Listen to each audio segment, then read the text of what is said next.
This is Small Talk with 101 ESPN's Michelle Smallman. Hey, what's up, everybody? Welcome into episode 133 of Small Talk. Your host, Steve Cerruti, and Michelle Smallman here with you. And Cerruti, I see you're sitting, people on our YouTube channel can see this, but the way you're sitting, you're kind of hunched over the mic here. How are you doing today, bud? Gotta be honest, not great. I got a ginger ale here, trying to settle my stomach a little bit. Okay. We just did something that I think the Small Talk, the Shelleys will like. We ate 3 burgers. Well, I shouldn't say we. My wife and I ate 3 burgers. And I guess I'll give some background on it. Basically, my wife, who I've known for 7 years, and I've wanted to do this basically since I knew, which is probably 7 or 6 years at least. She has never had a burger from McDonald's, Wendy's, or Burger King. Not one burger from any of the 3 main fast food places. And I'm like, how is that possible? Yeah, she grew up in kind of like an earthy, crunchy house. They had a lot of kashi, lean, whatever. They had she was eating fruit leather, a lot of no sugar, all this different. So they were big on the organic thing like years before it was cool. It's like, shouts out to her mom. What's up, Tara? And so she's never had any of those things. So I was like, who better to test this out and figure out what the best fast food burger is, at least of like the original 3, like the main 3, than my wife, Maddie. So we went out, got 3 burgers, or got 1 burger from all 3 places. And we had to do a taste test. We just taped it before the pod. And I thought it was pretty good. So we'll have that up on the Small Talk website. Make sure you check that out. And I obviously finished the leftovers and I ate most of the other burgers. And I feel like absolute shit right now. So in the immediacy of it, because I was there, and again, check out the video on smalltalkpod.com, you were hyped to be eating the burgers, hyped. So what was that? Maybe 30 minutes later, you're not feeling so hot. It was pretty close to immediate, honestly, because the problem was, so we go out, we're like, what's the most efficient way to even get these burgers, right? We looked into DoorDash, Grubhub, like all that stuff. And it was like 35 minutes. I'm like, that's too much time. How long is it going to be sitting in the car? Like, we'll just order it and we'll go pick it up ourselves. So we did that. And we brought it back home. And by the time we connected and actually started recording, I'd imagine 20 to 30 minutes probably passed. So the burgers were not fresh. They were still okay, but they were not fresh. And I don't want to put it in the microwave. That'll kind of ruin it too. So I think that has something to do with it. If they were more fresh, I think it would have been okay. But it's like sitting like a lead brick in my stomach right now. These like, the buns and burgers from all these things. And I don't know. You old me, like 20-year-old Cerruti would be totally fine. I would love this. It would be great. But 32-year-old Cerruti, I almost forgot what my age is. But 32-year-old Cerruti, it's not going to go well. We'll probably tape this, call it an early night, and I'll pass out. By the way, when you said I forgot how old I was, immediately I started thinking of Blink-182. What's my age again? What's my age again? Yes. What's my age again? Classic jam. Figure jam. out. It was a Friday night. I forget my age all the time, by the way. So do I. All the time. The other day I was like, am I 31 or 32? Wait, or am I 33? I was like, I don't know. So I'm starting to count back the years. 88. Okay, here we go. I'm 32. I legitimately forget my age all the time. And I'm just like, I'm in my 30s. I'm alive. Like, whatever. I feel like if you get past 25, if you're past 25 and you're under 40, it's just all kind of the same. I think once you hit 31, like 30 is a big deal. Like the round numbers are, 30, 40, whatever. 30, 40. And, 20, like, okay, you're 20, but you want to be 21 because you want to be able to drink legally. After like 31 is the birthday where you're like, this doesn't mean shit anymore. In fact, I didn't really care about my birthdays ever, but 31, I'm like, who cares? I don't know whether I'm turning 31, 32, 33. It's all the same to me. I feel the same. It doesn't really matter. After 30, it's kind of all downhill from there. It basically is. Okay. Well, Steve, I know you're feeling a little shitty because of the burgers, but you should be feeling great because I know you have some news that you'd like to share with the Shelleys. Yeah. Ups and downs here on this pod. I officially put it on Twitter today, and we did a podcast actually there, but I am going to be joining the Ringer. I am at the Ringer currently. I started on Monday.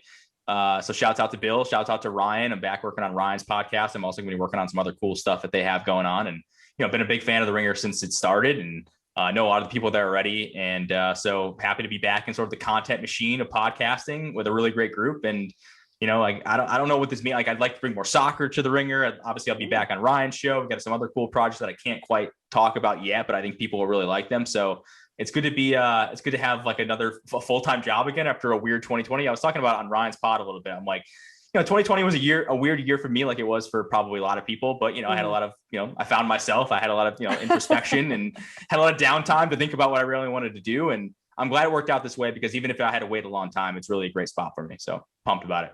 It is. I'm so proud of you. I'm so happy for you. I think you. it is such a great landing spot for you. You're absolutely going to kill it there, and they are lucky to have you. But the good news is that people are going to be able to check out all your work at The Ringer. Exactly. And, back with Ryan, so it'll be fun. We did a little life advice today. I sat life advice out. I know you're a big Kyle fan, and I am too. He's actually way funnier than I am. So I let him do that. I'll just talk about magic and hoop stuff with Ryan. I'll leave the funny stuff to Kyle.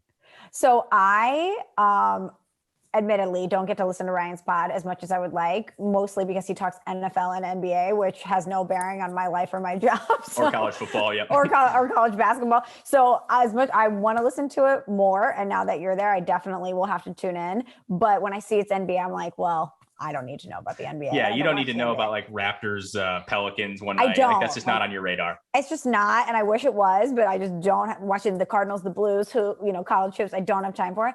But the times that I have listened, I think Kyle is so funny, and he is such a character, and I love his like throaty laugh that he has. And I did text Ryan. I was like, this is a while back, but I was like, I picture Kyle to be really chill and really fun. Like everybody loves Kyle, but a little disheveled. So you're going to have to confirm or deny that for me. Yeah. It's early days, but seems like a great dude. And I'm not going to step on his toes because the guy is much funnier than I am. But if we're talking really about, I will be breaking down Raptors, Pelicans for sure. That's my. So Kyle confirmed Kyle will be on life advice still. Kyle will still be on life advice. And actually we had Rossini on the pod today and she was very excited. That was the first time I had seen her and really talked to her in probably, I don't know, since I left ESPN, really. Wow. And she was very excited about me drafting her into the House Cerruti. She was very pumped about that. So she says, thank you. Well, I mean, she can say thank you, but we all know whose house won. Again, you won the popular vote, but I would not change a thing about my house. Anyway, here nor there.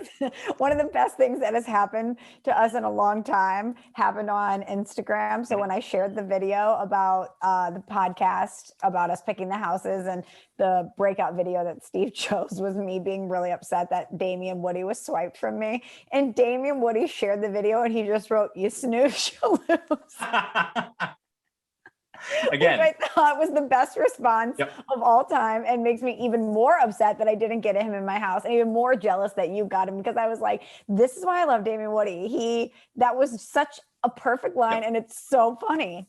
You snooze, you lose. Again, Twellman, Rossini, Damian Woody. I'm batting 1,000 here. All of them, absolute grade A picks for a house to hang out in. So Woody's the best. He is. Okay, well, things are going well for you. New gig at The Ringer. Things are going exceptionally well for me, Steve, because my Illinois Fighting Illini are not only Big Ten tournament champions for the first time since 2005. They are number one seed in the tournament, Steve. First time in the tournament since 2013. I'm obsessed with this team. I loved this team last year. The tournament was canceled. I thought they could really go into the NCAA tournament last year and make some noise. And then heading into this season, I kept saying it on my show, Steve. I was like, this is a Final Four team. They have the capabilities to be a Final Four team. They had some losses that I'm sure they would like back. They lost the bragging rights game to Missouri. And I told my co-host, Randy Carricker, it was rough.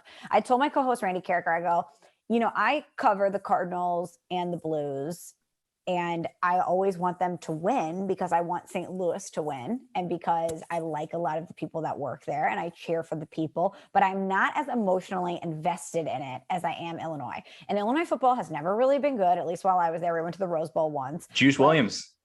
Shout out to Juice Williams. Love Juice Williams. Great jerseys too. Who doesn't love Juice Williams? Yes, absolutely. Like, I had great football memories, but I love Illinois basketball. I love my school because of the basketball team. I changed my major because of that basketball team. That's how much I loved them. And that 2005 national championship game is my biggest sports tragedy. I still get upset about it. I still cannot believe that they lost. And so I said at the beginning of the season to my co-host, I don't know how in I should be on this Illinois team. And by that, I mean, I know they're good. I know they have the capabilities to be great, but I don't know if I can get my heart broken. Like, I don't want to raise my expectations and think that they can win only to be bummed out, as Illinois fans constantly are. And then as the season kept going on, they're getting better. They're getting better. Now they're really good. Ayo Dosunmu breaks his nose, concussion. He's out. They stomp Michigan, absolutely stomp them without the National Player of the Year. And I'm like, this team can win the national championship game. Ayo comes back. Steve, they win the Big Ten tournament for the first time, as I said, since 2005. And I am irrationally confident in this Illinois team. It's to the point where, yes, I know Gonzaga is amazing. Yes, I know there was a ton of Big Ten teams in this tournament that are going to be a force to be reckoned with. Yes, I know about Baylor, even though I think they're a little vulnerable since their COVID situation that they dealt with at the end of February. But it is to the point where I am convinced that Illinois is going to win the national championship game. And if they don't, I'm going to be devastated. Which it's in college hoops, it's never great if you're taking a team versus the field. Like you have to take the field here, even though how, and they're not the number one overall seed, right? Gonzaga is. I'll fully admit that my college hoops knowledge is not up to where it used to be. But I also feel like I pick Gonzaga like every year now, just because I'm like mad. One of these years, Gonzaga is going to win the title. I'll probably pick him again. Oh, maybe I'll pick Illinois. Don't pick him this year. If you're in the bracket with me, though, I can't pick Illinois too, because I got to pick a different team. Although I will be rooting for Illinois because I want to see you happy. But I'm confused. Why all of a sudden, like you said, they hadn't made the tournament since 2013. Correct. What's going on? Like, what new coach, new system? What's happening? New coach. Yeah. So, this is the first year, new coach. He brought in all these new players. No. It's a building process. Brad Underwood came on board in 2017, and it took a little bit for him to recruit these players and to build this team. And as I mentioned, they were good last year. I think they would have been an interesting and probably dangerous team in the tournament last year. But Kofi came back, Ayo Dosunmu came back, and they were like, we are coming back to win a national championship. By the way, Steve, the very first national championship at Illinois, they've never won before.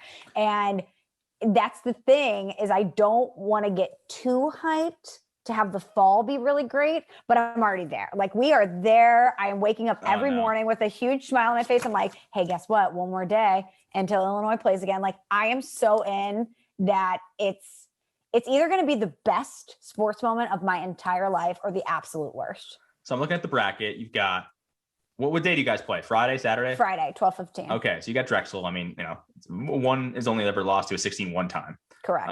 So it's probably not happening. And then you got maybe Sister Jean in round 2, Loyola Chicago. That's and that's like kind of a Chicago rivalry thing too, right? Correct. I imagine Illinois are a lot of their players from Chicago. That's the funny thing about why Illinois should always be good, because Chicago is, other than maybe New York City, is the best basketball hub city in the country, right? So Illinois should always be great. It is the biggest mystery of my life why Illinois is not a dominant powerhouse in basketball every single year. Now they're getting there. Brad Underwood is building something amazing, and obviously this team is going to only reinforce and help those efforts. But I always said the same thing: if you could just keep the talent in Illinois, they would win the national championship game every single year. Derrick Rose, Anthony Davis, Dwayne Wade. I mean, it's insane the amount of talent. None of those people went to Illinois. No, they didn't. So, all right, well, shouts out. I'm going to be rooting for them because, like I said, I like to see you happy. I think they're not a blue blood, but Illinois basketball is the thing. I grew up, you and I are similar in age. That 05 team, I remember it was Luther Head, it was Dee Brown, and who's the third guy I was missing? Darren Williams. Oh my God, how am I missing Darren Williams? James Augustine, former Magic Raj Powell. Oh my God, that was the best team. They were so fun. And this team has shades of that. Like, so many of these guys have amazing stories. It's such a fun and likable team. You need to pick Illinois, Steve, just so I can scoot over and you can jump on this bandwagon. They're so fun. They have such great chemistry and they have such great personalities. When you watch them play, the bench is always going crazy. They do this thing where they slap the floor. I'm telling you, I'm going to send you some videos. There are many guys, Steve, on this team that you would love. Like, you would love Ayo Dosunmu because he's a baller. You would love Kofi Cockburn because he's a big man and he's just. See the Shaq guy, the guy that everyone compares to Shaq? Yes, that's insane. I mean, nothing against him, but that seems. I mean, to compare someone to Shaq, that's like comparing. I'm trying to think. Like, who's another? That's like comparing somebody to Yao Ming. It's like that's a once. He's one of one. There's only one of those ever made. Period. But yeah, he was getting a lot of Shaq comparisons in the Big Ten tournament. But you'll love him. But I think the guy, like one of the guys on the team that I really love, his story is Andre Curbelo. He's from Puerto Rico. I'm going to send you some. Okay. I'm just going to send you. You love the backstories on these. You love the storylines. This is the same thing with Colton Wong and all these. You love the where these guys come from and like what makes them tick. Where I'm just like, play well. You would also love the way he plays. You would love the way Andre Curbelo plays. You would love him as a player. All right, so maybe I'll pick Illinois. We're probably not going to be in the same bracket. I actually have to fill out my bracket. I haven't filled it out yet. I have to do it by tomorrow, I think at noon or something. So for work? Yes. Well, no. This is like an official bracket. It's my mom's pool, and it's like a huge pool. My mom doesn't run it, but it's like through her school, and there's like a bunch of people in it. I do it every year. I always fill it out for her, so it's really mine, but it's kind of my mom's. But Again, I pick Gonzaga like every year, and they always come close, but they never actually win it. So maybe of course, the one year I'll pick Illinois this year, and Gonzaga will win it all. That's what's going to happen. So hold on, let me pull up the stat for you. I hope I get it right. I think I have my work notes right here. The other number one, so we got Michigan's the number one seed. That's who you beat in the Big Ten championship, right? Or no? Yeah, I actually think that they're pretty vulnerable. They're my first number one seed out, actually. And then let Baylor. me find the stat for you. And like I said, Baylor dealt with COVID and hasn't been the same. Okay, so here's the stat, and I hope that I get it right. And you think about this, Steve, when you're trying to pick Gonzaga or Illinois. So the last time the number one overall seed reached the Final Four was it's been 6 years since the last time the number one overall seed reached the Final Four, and I believe 8 years since they won the championship. So there's like a curse of the number one overall seed. Do you know? I hope that's right. I hope that's the right stat. But either way, it's been a while since the number one overall seed wins, which was why I was very pumped that Illinois did not get it. Well, so Gonzaga is the number one overall seed. They're probably going to have, they got maybe Mizzou in the second round. Who knows? Or Mizzou, Oklahoma. Mizzou could be tough, but I have they beat you guys. Advancing. They got Virginia. I have a soft spot in my heart for Tony Bennett's team. I don't like the way they play, their style. Okay. Dealing with COVID, so maybe not them. They've got Kansas in their bracket, but Kansas is not the same Kansas. It's not your grandfather's Kansas. And then Iowa, isn't Iowa good? The Big Ten, I guess, stacked. Iowa's good. The Big Ten is absolutely stacked this year, which is why I'm so convinced that Illinois is going to win, because they're the best team in the best conference. And this is like far and away the best. And they're tested. They're battle tested. The iron sharpens iron, Steve.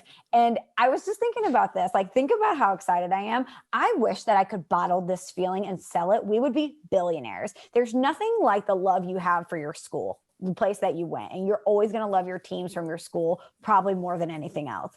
It's the excitement of the tournament. It's a different feeling when your team has come close, but has never won at all. So the happiness and excitement and anxiety and hope that I have, but also like the nausea I feel that it could all come crumbling down in 1 second. It's like the most amazing feeling in the whole world. And this is why sports are great. Like, this is why we love sports. This feeling that I have right now. And I never thought that I would feel this way again about a team, ever. And I love this team. I have not felt this way in 16 years. 16 years, Steve, I've waited for a team like this. 16 years. Well, I'm very happy for you. And I will be rooting for them in your honor. I don't really have a dog in the fight. Now, my wife, Maddie, she's a UConn alum, and I believe they're on the opposite side of the bracket with you anyway. So if they meet in the title game, there might be some issues there. But although I'm not a UConn fan, I didn't go to UConn. I'm from Connecticut. I grew up kind of a UConn fan, but when I went to college, I didn't really like UConn in college. I went to Quinnipiac, which is a smaller school. Not a great basketball school. D1, but never made the tournament. We're a good hockey school. I'll tell you that. We've lost in 2 national championship games. Wow. But I don't really I've never had my school was in the tournament thing, or I'm a football school, I'm going to go to a game kind of thing. So I've always been a free agent sort of college fan. And I pick players more than I pick teams. And so if you're telling me this Illinois team is fun to watch and they've got a lot of great characters, I believe you, and I will be rooting for Illinois to win it all. I guess I'm going to pick them. I guess that's it. Who else? Do you have a Final Four? Who's your Final Four? Okay, so this year, more than any other year, I think a lot of people wanted to go chalk and pick mostly number one seeds to come out.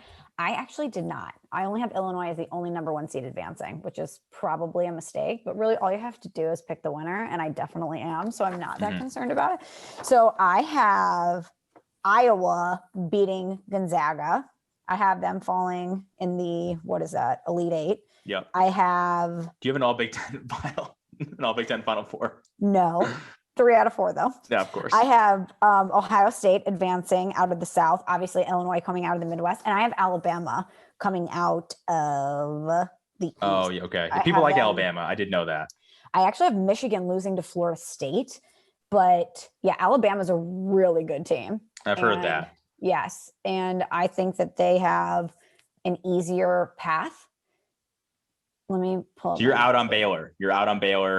Baylor dealt with COVID at the end of February, and I don't think they've been the same. Mm-hmm. And like the thing about Alabama that I really like is they have a really elite defense, and they're really fast. Like, I really like defense travels, the pace of their team. And I'm telling you, Michigan has had some stumbles down the stretch here, and Florida State is a really good team. And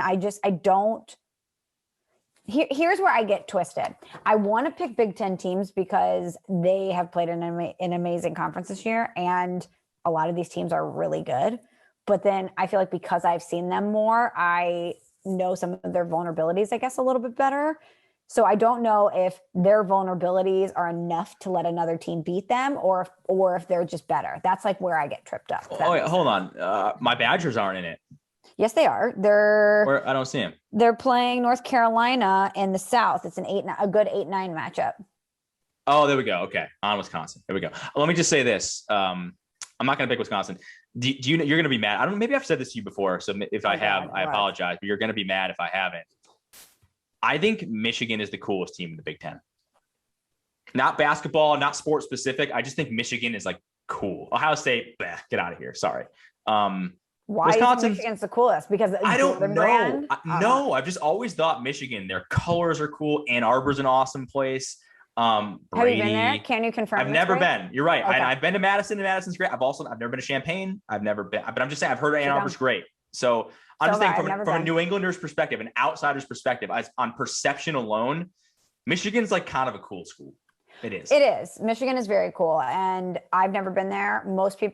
I've been to most Big Ten schools, have not made my way to Ann Arbor. Most people that have been there say it's awesome. But how much of that is tied to the Big House and tied to football? Would you really think they were that cool if they weren't a dominant football program at one point? Probably not. Because they had the Fab Five, they have the unique helmets for football. Again, the maize and blue is a cool color scheme. It is. They're cool. They're very cool. I don't know why growing up, and I've never been a Michigan fan, but I was always kind of like drawn to Michigan for some reason. And I picked Michigan to win the title a couple years ago, and they had Trey Burke. I love Trey Burke. So there's like a weird Michigan connection for me. I think I like too many Big Ten schools. That's the problem. I like Iowa. Iowa's a cool, I don't want to be in Iowa, sorry. But Iowa seems like a cool school. You know what it is? You're an actual Midwesterner. You're a Big Ten guy trapped in a Northeasterner's body. Like you are. I'm Midwest Michelle. You're actually Midwest Steve. You sneaky might love the Midwest more than me. You're always talking about how much you love the Big Ten, how much you want to go to Wisconsin. You love a lake situation. You like a good cookout. Like you would thrive in Big Ten country. As much as I hate to say it, I think the Big Ten, like the collection of schools in the Big Ten, is the cool. They're the coolest conference. They're not always the most successful. They're not always the sexiest. But because I think a lot of people be like, oh, SEC football, like, SEC, get out of here. The SEC, it's football and nobody else cares about anything else. Okay, period. Plus, I don't think some of your schools are that cool, to be honest with you. Texas A&M, come on, what are we doing? Arkansas, like with all due respect, like what are we doing? Mississippi State, come on, let's just keep naming them. Not great. But whereas I go top to bottom in the Big Ten, now you add Maryland, it gets a little bit confusing. I've never been a big Penn State guy. Sorry to the Penn State people. I know there's like an army of Penn State people. But for the most part, I think the Big Ten top to bottom is probably the coolest conference there is. Pac-12, you got to throw that out because they're just weird. They have a lot of cool schools, but none of them are really relevant. So if you're talking about, and then what else is there? The Big 12. The Big 12 is basically like a lesser cool version of the Big Ten. So I would just say the Big Ten to me is the conference that has it all. ACC. The problem with the ACC is they have an inferiority complex, okay? They think they're the SEC, and they're not. They're better at basketball, but it almost feels like they want to be better at football. And if you kind of think about it, too, they're very top-heavy. There's a lot of weird schools in the ACC, too. So I just think if you're talking what are there, 14 teams probably in the Big Ten? 15? 1 to 15? We sometimes forget about the Maryland Rutgers experiment. Oh, Rutgers. Okay. I take everything I said back. I feel like, does Rutgers even realize they're in the Big Ten? It's bizarre. They're somehow in the tournament. Good for them. I know. No, actually they're a decent team. I think they're the only lower seed that's actually favored in the first round. I think I read that somewhere. Nice. They're a 10 playing against 7. But if you throw Rutgers out, because you're right, Rutgers, like Jersey, what are we doing? They thought they were getting the New York market by getting Rutgers. Nobody in New York cares at all about college sports. And it maybe even Maryland is a cool school, but I don't think of it as a Big Ten team. But the Big Ten in totality, very, very cool conference. And you know what, Steve? I would love for one day me to get to show you Champaign, because I think you would have an absolute blast. You would love it. And then I would be curious to see if I took you on a perfect Champaign weekend. Same thing as when you went to I know where you're going. Madison. Where you're going. No way.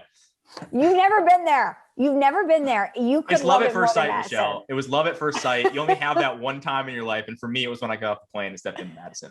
That is so true. I was there, confirmed, saw it. You literally had the heart eyes, like the emoji. You were so in love with Madison. But I would like for you to go to Champaign with an open mind. Let me show you a good time.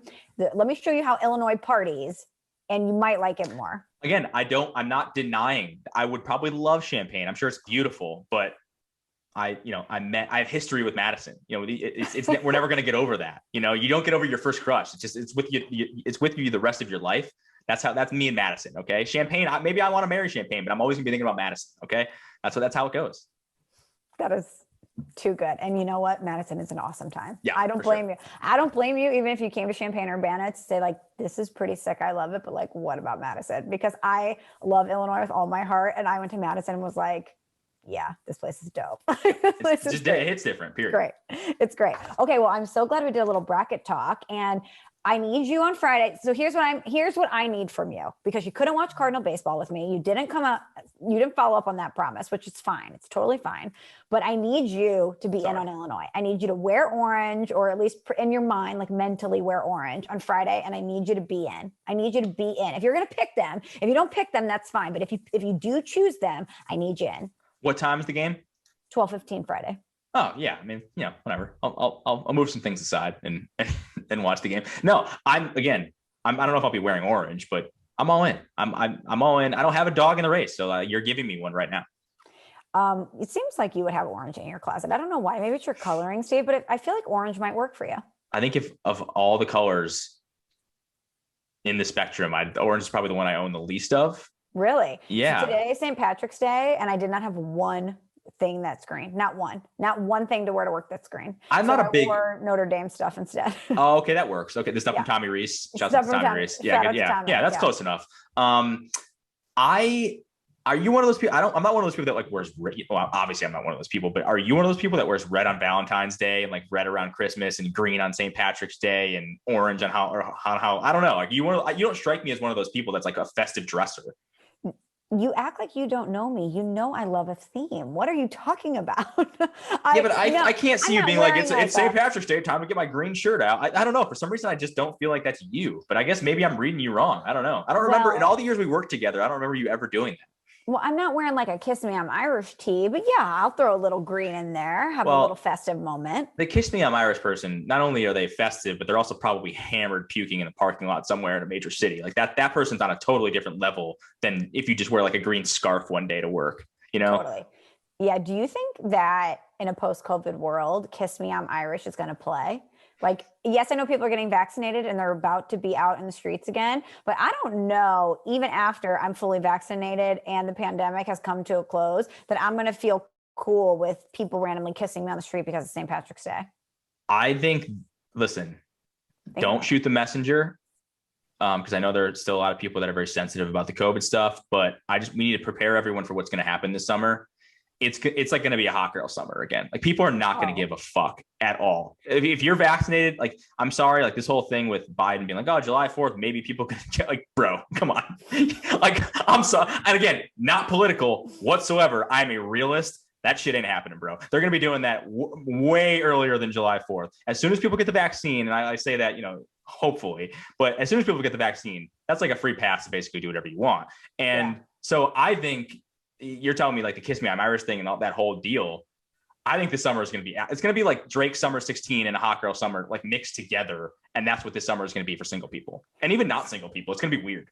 It's going to be weird. So I'm going to Miami in July with a group of girls and I'm afraid. Like I am legitimately scared.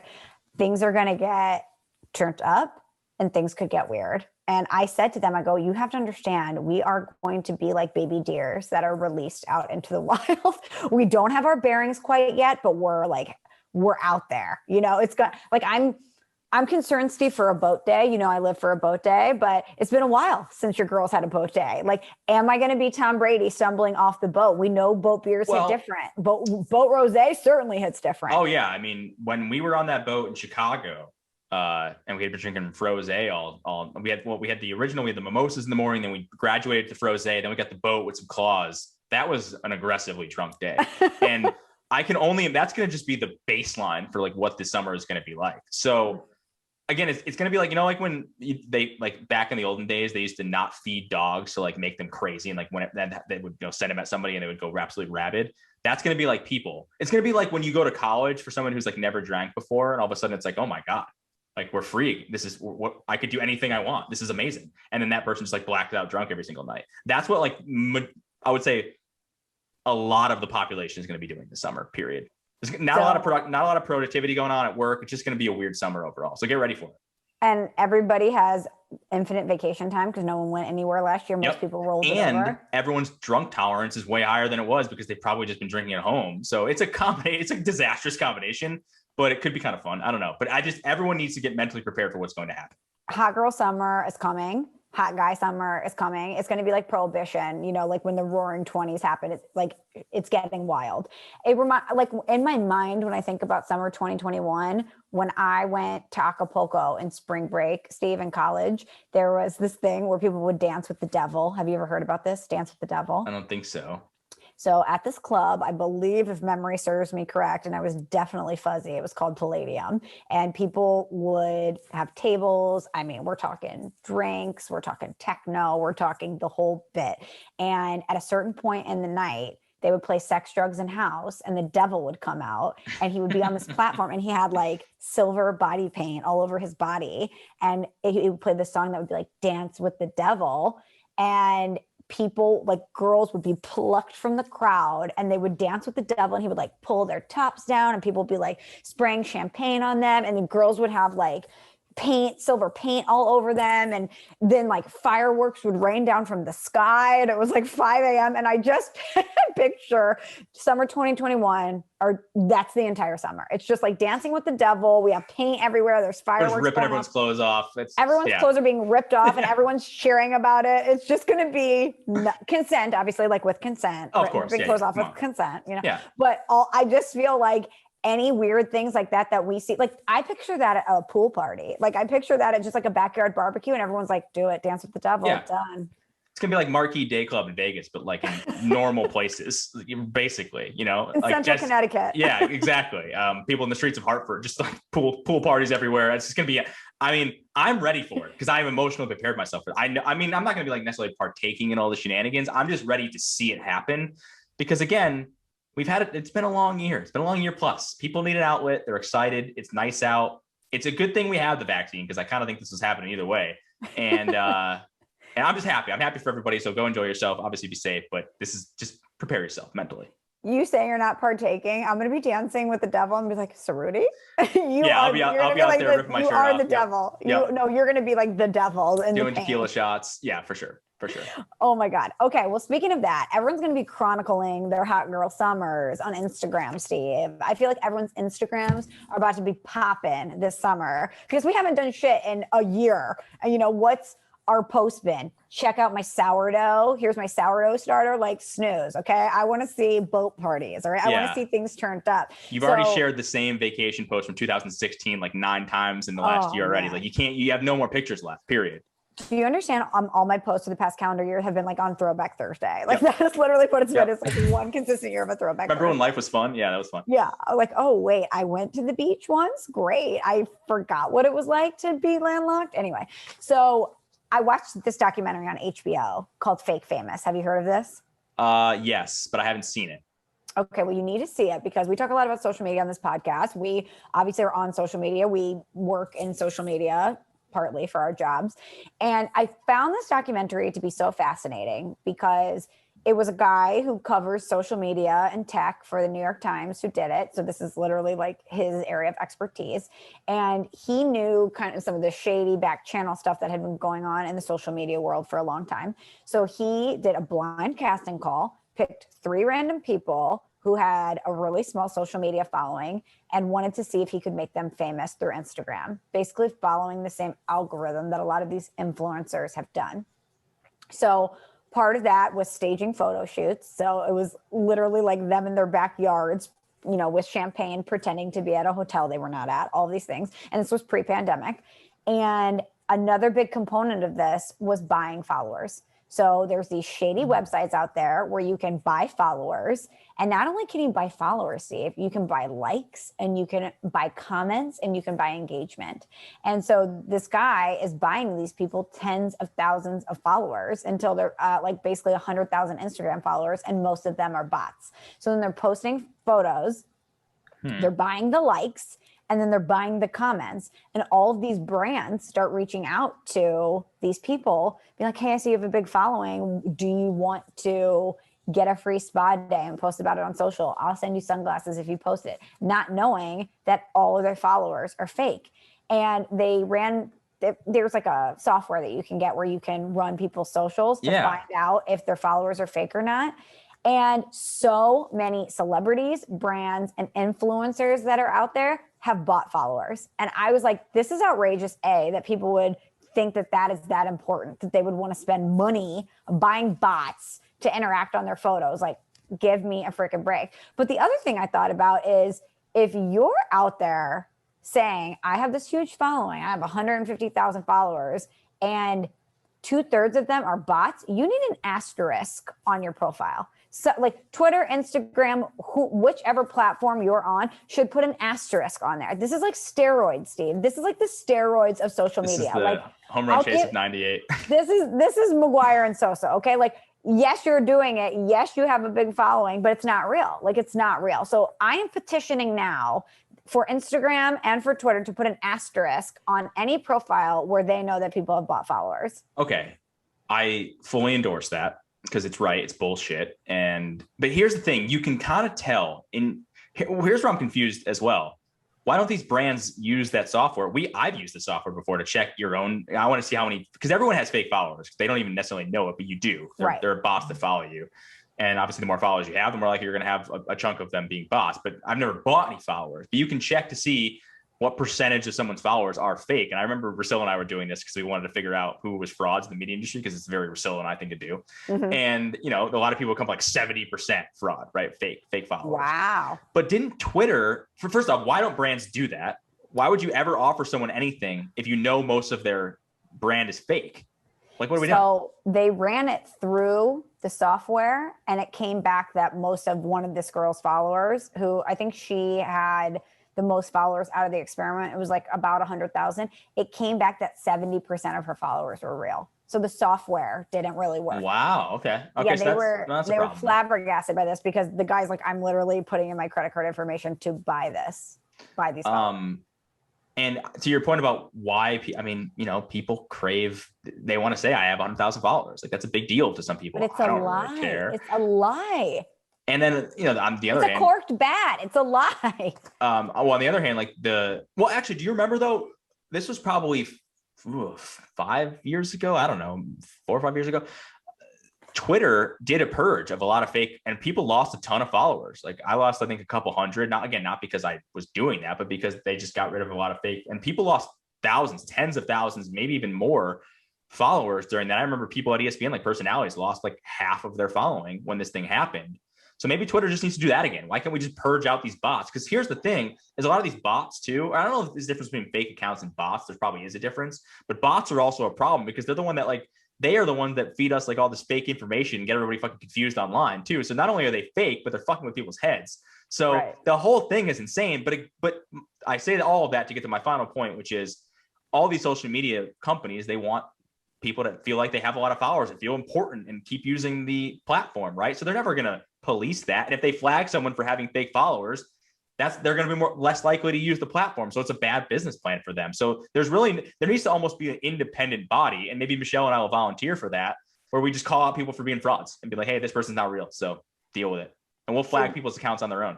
Should we make it like an account that says it's fake AF? It's basically like anonymous, but for social media, where you'll post up, obviously most of her followers are real because she's incredibly famous, but let's just use Kim Kardashian as an example, because they ran hers and a ton of her followers are fake.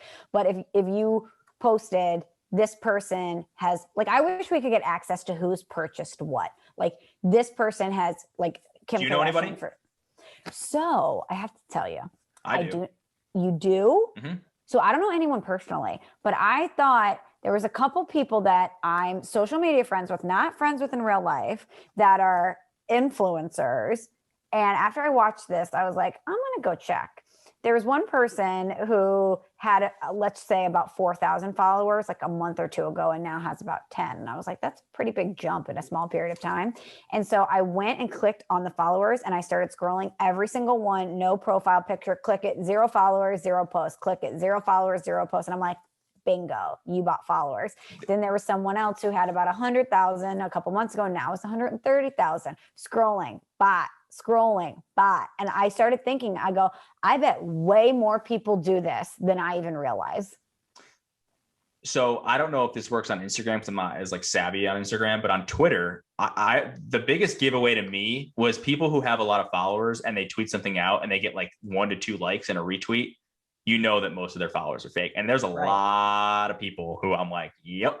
So you've got 100,000 followers, but you got 5 likes on a tweet. I mean, I could literally tweet anything and get more than that. And I don't have, and I'm not, this isn't even like a brag alert thing. It's just that my followers are real. And I only have like, what, I think just under 20,000. So, you know, if I tweeted like, yo, I'd get at least 5 likes. And this person who has 100,000 followers. I want you to tweet yo right now. No, I'm not going to do that. I'm not going to do that. But this person who has 100,000 followers tweets something like meaningful and he gets 5 likes and a retweet, like something is fishy. So you can tell if you really do the digging, like you said, you can tell who is kind of fudging the system a little bit. A lot. But it's interesting because on Instagram, you can buy likes. Because that's what they were saying is if you have, let's say 10,000 followers and you're getting 100 likes, that's clearly not like something's off there, right? And so what they would do is they would buy likes and they would buy comments. So the comments were very generic, like amazing post, you look fire great. Emoji. Fire emojis, like things like that, because it's this bot farm in Egypt or something that just has this algorithm that is pushing it out on every post that people buy it for.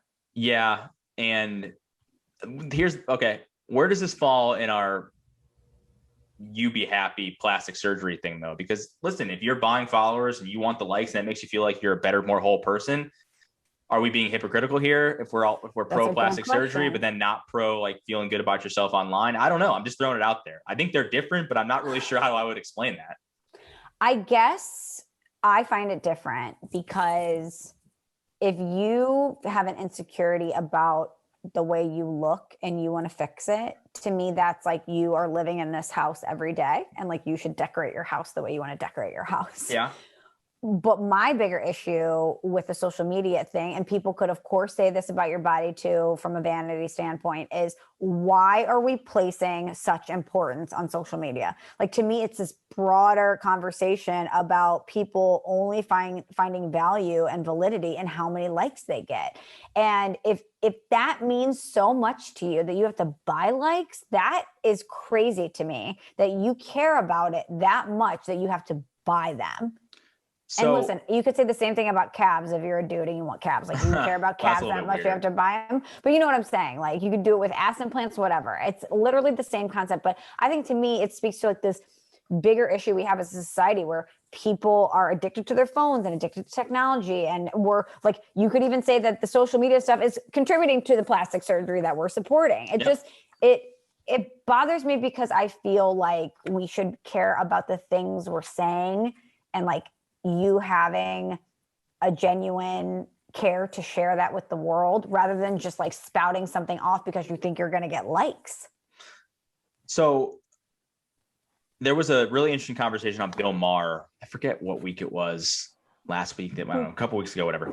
And I've always been a believer that every generation thinks the generation after them is stupid or ruining society or whatever. Like, you know what I mean? The old generation always thinks the younger generation is ruining everything. It goes back to rock and roll music in the 50s, the Beatles, the hippies, you know, I don't know, and 80s, whatever you want to do in the 80s, I don't even know, all the way up till now, rap music, everything. Oh, everything's ruined. Television was ruined society. The radio originally ruined. Like, oh my God, it's going to ruin poisoning everyone's ears. And I think about it and I go, okay, is social media any different? Like, okay, everyone's like, oh, social media is poisoning everyone's minds, right? It's ruining society. It's ruining kids. And I do believe that we did overreact to the television, the radio, rock and roll. Like people just sort of adapt, but I don't know. Like this feels different. And I don't know, maybe it's just me getting older. And now I'm the old man and I'm like, get off my lawn, you know, blah, blah, blah, blah, blah. But social media, and Bill Maher put it well, he was like, the difference between like the radio and rock and roll and television is like, you could turn that shit off. Your social media footprint and people, that's your life. That's everything about some people, a lot of people, that's all they care about. And they're validated by it. And that's not how television, the radio, all these other things were. It consumes you, and it really is who you are at your core as a person. So I don't know where I stand. I'm not saying I'm on one fence or the other. I think, or I'm on one side or the other. I'm on the fence, but I do think social media is just different because it's like, you don't turn it off. It is who you are as a person fundamentally. And a lot of people get their validation and happiness from it. And we've never seen anything like that in the history of humanity, really. And I'm not trying to be like a Debbie Downer, but it's wild to me. I think it's interesting to talk about. Well, they also, in this documentary and other documentaries that I've seen about social media, talk about the impact it has on young kids, how we are seeing depression and anxiety rates skyrocket because of kids being insecure about the way they look on social media, or they're getting cyberbullied. We're seeing suicide rates skyrocket, especially with young girls, because of stuff like this. And I just think that is so sad. Like, I think about how awkward I was as a kid. Like, when you're in that space, you're finding yourself, you're figuring out who you are. And like, you want, as a kid, for you to feel innocent and for you to feel like you can do silly things and then not have to look back at it or be embarrassed. Like, I don't know. I think that for kids, it's such a slippery slope, because it is cool that kids can be exposed to all of this information and be exposed to people all across the world. But it is also really implanting in their brains the value of how you look, and, teaching kids that what they say, like the value of what they say I'm trying to phrase this in an effective way, but like, I want to say something because that's what I believe, right? Like, I want to be genuine because of my thoughts and my opinions. I think kids are learning that they want to say something because they think it's trending, or because they think that it's going to get them more clout online, rather than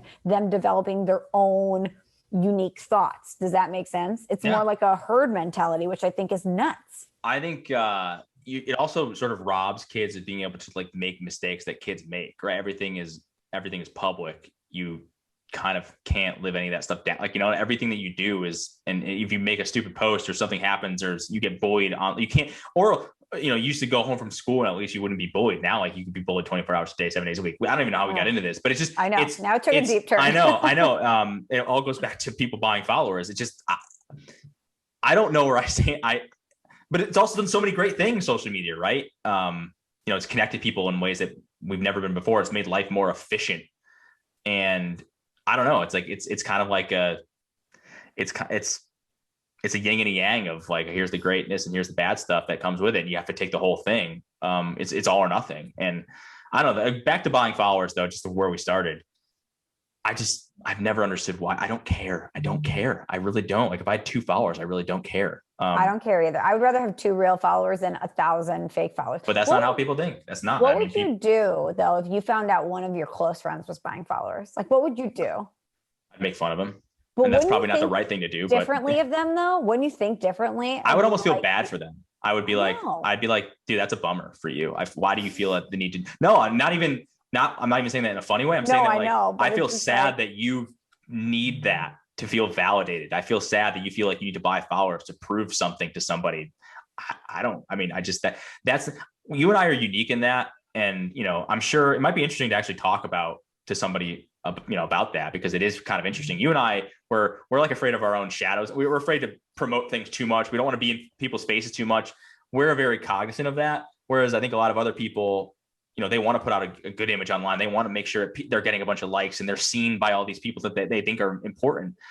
That's just never been important to you and I. So it's hard for us to really comment on that. But I would feel bummed for a friend if that did happen. I'd be like, hey, why do you feel the need to be validated by just because you have a couple thousand extra followers? I don't know, people that you don't even know, or who are bots. They're not even real people. What are we doing anyway? What are we doing? I mean, for real. Sloman, there you go. Yeah. Anyway, but you should watch the doc. Yeah, I wanted to share that. Maddie's watched it. She told me. So yeah, I guess I'll have to. Okay, Steve. Well, I didn't mean to end the podcast on a bummer of a note. I thought it was going to be more us like going back and forth and teasing about how ridiculous it is that people would buy followers. And then we got into the deep depths of society and social media. So my bad. But let's get to a review. If you haven't already, please head to Apple Podcasts, search for Small Talk, subscribe to it, rate it, preferably 5 stars, and leave a review. Like our friend Steve, Coffee Addict, but instead of the E's, they're 3s. Nice. I love that. I love that too. Internet culture. Very cool. Okay, so this review, Steve, frustrated, period, but 5 stars. Frustrated, period, but 5 stars. The frustrating thing about the pod is that they can't hear me when I join in on the conversation. I'm constantly responding to the discussion out loud, like I'm having a beer with them while they go back and forth. I listen at work and my coworker likes to make fun of me because I'm constantly arguing out loud to nobody. I got fired up when they were talking about what Instagram posts are okay/not okay to like when you're in a relationship. Love this pod. It genuinely is like sitting down with a couple of friends and talking/discussing/debating random stuff. I got nervous there for a second because the sentence started with "I got fired," and I was like, "Whoa, what's happening? What do we do? Do we get somebody fired?" That's not what we're trying to do. But no, I think that's what I don't know. That's what people like about the show, and that's what we try to do. I've always thought this, like, there's got to be a way where we can incorporate people into the show, right? Or have them, in some way more than we are now. So I don't have that idea. If anyone else has that idea, feel free to suggest it because I'm open and I'm all ears. I think both of us would be, but it would be cool to somehow get some sort of listener feedback, maybe in real time or at least the next week, to do something more than just like sort of reading a review, which is also great. But I don't know, because that's what a lot of people say is that it's like, having a conversation with your friends that you can't take part in. So sorry, I guess that you're welcome, but sorry. That's why we need this pandemic to end so we can do a live pod. Live pod would be great because then we could just do an AMA for like 3 hours. It would be awesome. Busch Light for everyone. Shelley's. Yeah. I mean, Bud Light for me, but. Well, we could do Bud Busch, whatever. It's fine. It is what it is. But we can figure it out. But I think that should be, that would be awesome. That would be really cool. And again, we appreciate everyone who listens to the pod. It's really awesome. And I guess, I'm glad you didn't get fired. That got me nervous for a second there. I know. And when I saw it said frustrated, period, I was like, oh shit. That too. Yeah. That was a roller coaster. I didn't know what to expect there. It was like frustrated, great, fired. Okay. No, we're okay. But there you go. Good stuff. So as we mentioned at the top of the pod, we did do a blind taste test, a burger taste test with Maddie, Steve's wife, and Cerruti obviously finished the burgers off, which is why he's in pain right now. But head to smalltalkpod.com. You can watch the entire video if you're interested in seeing her thoughts on 3 fast food burgers. She's never had any, and they were McDonald's, Burger King, and Wendy's. So head to smalltalkpod.com to find out which one she ranked number 1 out of the 3. And of course, while you're there, check out John's incredible Shell Talk blog. He is such a funny writer. He has song suggestions. He actually gets to throw in his opinion like our reviewer wanted to, but he's a great writer. So check out the Shell Talk blog while you're there. Yeah, John's the go. John, unbelievable writer. Way more clever than you and I, either of us, probably both of us combined. So shout out to John, shout out to the blog. He's the best. Absolutely. Well, Steve and I will be back in action next week, but until then, go Illini. I gotta go pop some Pepto. Thanks for listening to Small Talk. Subscribe on Apple Podcasts or the Podcast One app.